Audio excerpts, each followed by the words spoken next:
안녕하십니까. 이번 시간은 제10강 성교와 상황화. 전 시간에 말했듯이요, 이 의사소통, 문화인류, 상황화 다 서로 연관됩니다. 특히 이 의사소통에서 문화인류를 거쳐서요, 상황화에 와서 절정을 이뤄요. 그러니까 선교사들이요, 어떤 타원 문화권에서 가장 완성해야 되는 미션이 있다면 이 상황화하는 거예요. 근데 안타깝게도요, 한국에 들어왔던 선교사들은요, 이 부분을 하질 못했습니다. 이 부분. 그런데 좀 얘기를 하고요. 자, 인식하던 인식 못하던 다른 문화에 뿌리 내린 그 한 문화가 또 다른 곳에 정착하기 위해서는요, 반드시 이 토착화 또는 상하가 과정이 거친다는 거죠. 1950년대 중반 이후 선교는요, 미시오 데이, 하나님의 선교라는 게요, 이 개념이 확산돼요. 원래 이 하나님의 선교, 이 미시오 데이는요, 정말 좋은 말이었어요.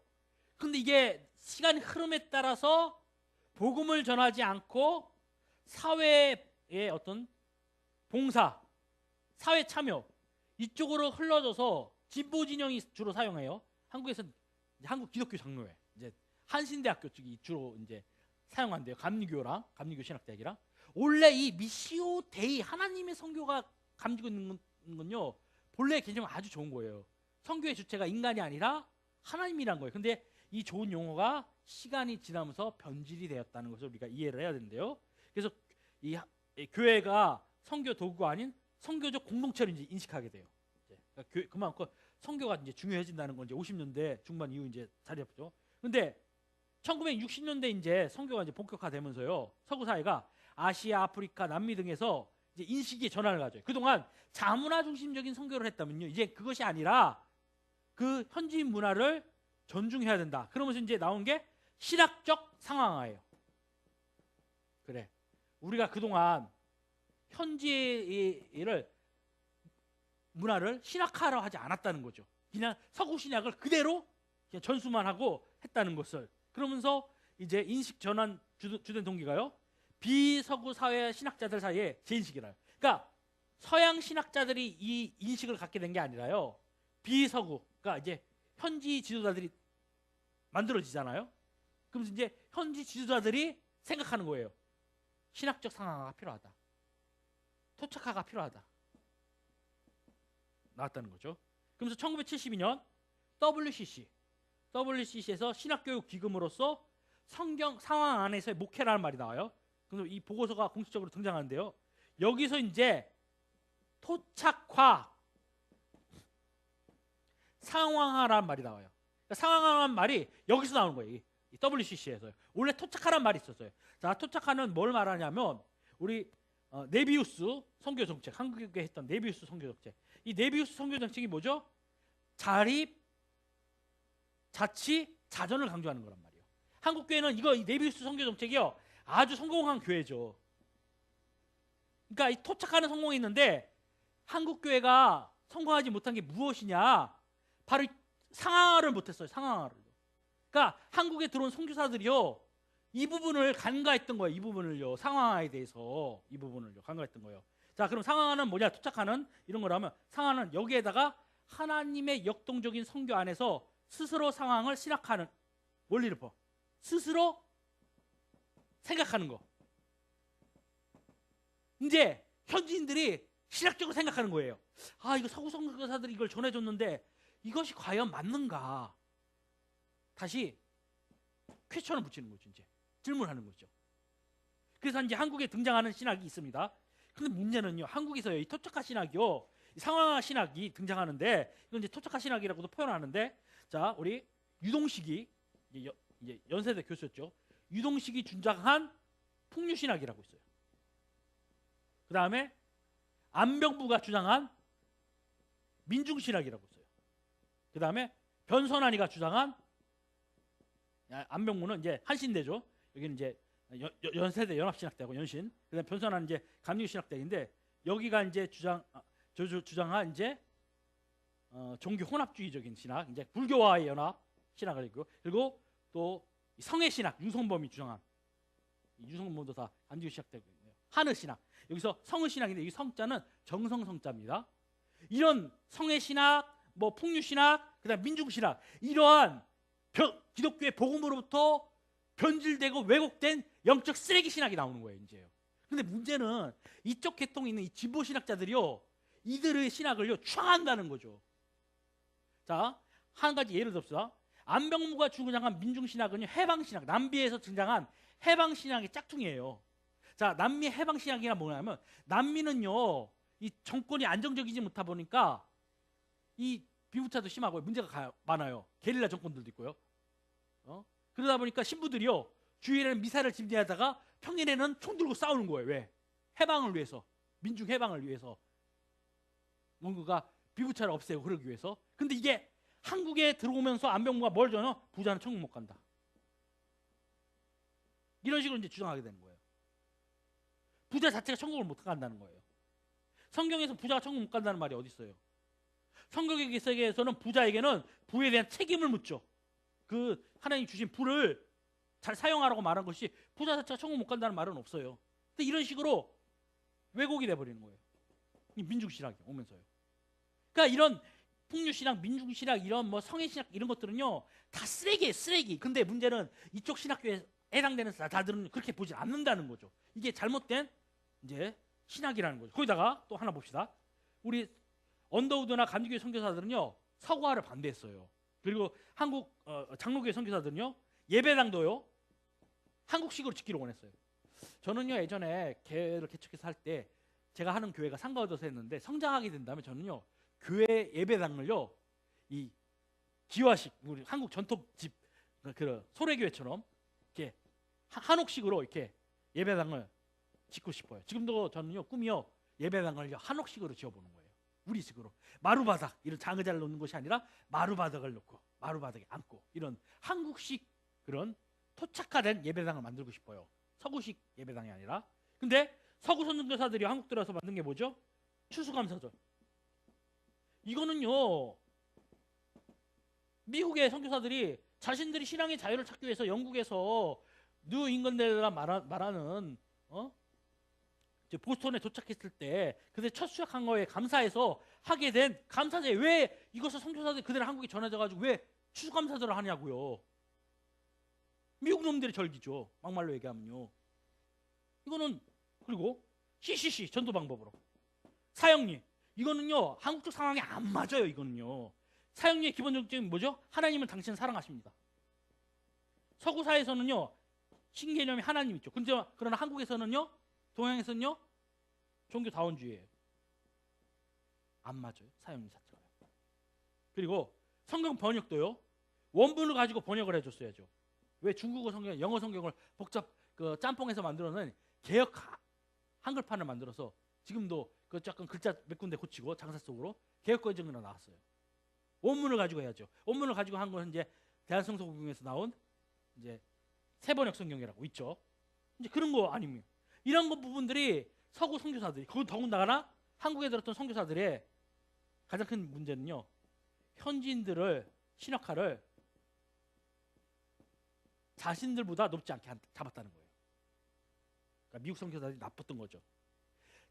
자기네들보다 수준 있게 안 가르치겠다 이거예요. 유학도 안 보내겠다 이거예요. 사실 한국 신학교는 이제 평양 신학교가 또는 합성 신학교, 오늘날 이제 총신대 장로회 신학대학에 이제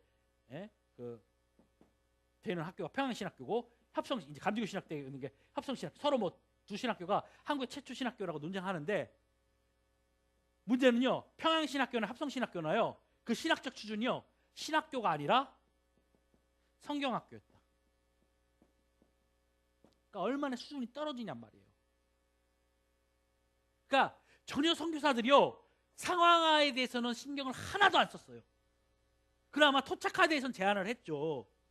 근데 오늘날 한국 신학이 이렇게 근본주의 신학이, 개혁주의 신학이 자리 잡지 못하고 장로교회가 70% 이상을 차지한데도 사실 근본주의 신학이 지배하고, 그 근본주의의 영향을 준 게 바로 뭐죠? 세대주의죠. 이런 세대주의로부터 근본주의가 신학 영향을 받았는데요. 그래서 한국 교회는 이 장목된 종말론 지배적이잖아요. 다 이런 데는요 바로 선교사들의 책임이 있는 거예요. 그러니까 선교사가 아무나 가야 되겠까요? 타문화권에 갈 때? 아니죠. 슈퍼스타가 가야 돼요. 이 한국에서도 사역을 하기 아까운 사람이, 타고난 사람이 선교지 현지를 가야 돼요. 그냥 한국에서 목회하는 사람, 자신 없는 사람이 선교지를 가는 게 아니라. 근데 한국 선교사들은요, 그런 분들이 많아요. 이게 참 우리네 안타까운, 가슴 아픈 현실입니다. 다시 돌아와서요, 우리가 이 복음주의하고 에큐메니카, 진보 진영에서 이해하는 이 서로 상황, 토착화가 다르죠. 토착화하고 상황을 한번 비교해 봅시다. 토착화에서는 나중에 이제 상황화가 나온 건데요. WCC에서 이제 주장하게 된 거죠. WCC에서 용어는요, 신조어로 말한 건데, 자, 토착화는요, 정통 문화 안에서 어떻게 효과적으로 복음을 전파하는 게 초점이고요. 하나의 문화권에 맞는 적절하고 의미 있는 언어와 전달 형태 가지고 복음 전달을 하는 과정을 의미 있게 봐요. 그러면 이 상황화라는 것은 역사적 상황, 그래서 현실하면 말 그대로 컨텍스트, 여기다가 진짜 핵심을 준다는 거예요. 이거 상황은요, 변화시킬 목적으로 하나님의 말씀과 세상과의 접촉을 찾으려는 데서 시작된다는 거예요. 근데 이 상황의 실패는요, 효과적인 전달의 실패를 말하는 거예요. 그러면 한국 선교를 반성해 봅시다. 한국 선교사들이 성공한 선교일까요? 저는 개인적으로요, 실패한 선교라 봐요. 지금 말한 것처럼 상황 실패는 효과적인 전달이 실패했다 그러잖아요. 한국 선교는요, 한국에 그런 선교사들은요, 토착화는 했어요. 도움을 주었어요. 근데 실적으로 상황은 도움을 안 줬어요. 그러다 보니까 해방 후에도 신학은요, 근본주의 신학을 못 벗어났어요. 근본주의 신학과요, 세대주의 신학은요, 서로 아주 밀접한 관계가 있고요. 이 신학은요, 잘못된 신학이에요. 그러니까 지금 우리가 한국은 장로교회 전 세계 드물게 70% 이상을 차지함에도 불구하고 사실 신학적인 게 근본주의와 세대주의로 되어 있다는 것은 선교사들의 책임이에요. 이게 안타까운 우리네 현실이라는 거죠. 그래서 우리는 이 상황화에 대해서 생각해야 되는데, 이 상황화가요, 쉬운 게 아니에요. 상황화가요. 왜냐하면, 그리고 주의해야 되는 게요, 복음의 변질을 가져오면 안 돼요. 변화를 가져오면요. 이 복음을 제대로 이해한다는 게 중요한 거예요. 그래서 반드시 선교사는 신학적 이해 또는 수준이 있어야 된다. 높아야 된다. 참고로 여러분, 독일에서 목사 안수의 기준이 뭐냐? 신학적 역량입니다. 그러니까 독일에서는요, 목사가 되려면요, 신학적 수준이 있어야 돼요. 그러니까 신학적 수준이 없이는 목사 안수를 안 줘요. 참고로 우리 개혁교회 계통의 신학교회, 미국 칼빈 신학교에서는요, 이 신대원 3년 과정을 졸업하잖아요. 그럼 반드시 뭐를 하냐? 오랄 테스트를 해요. 구두 시험을 봐요. 3년간 공부한 것을 체계적으로 잘 이해했는가, 이해하지 않았는가. 그래서 신학적 이해가 약하잖아요. 졸업을 안 시켜요.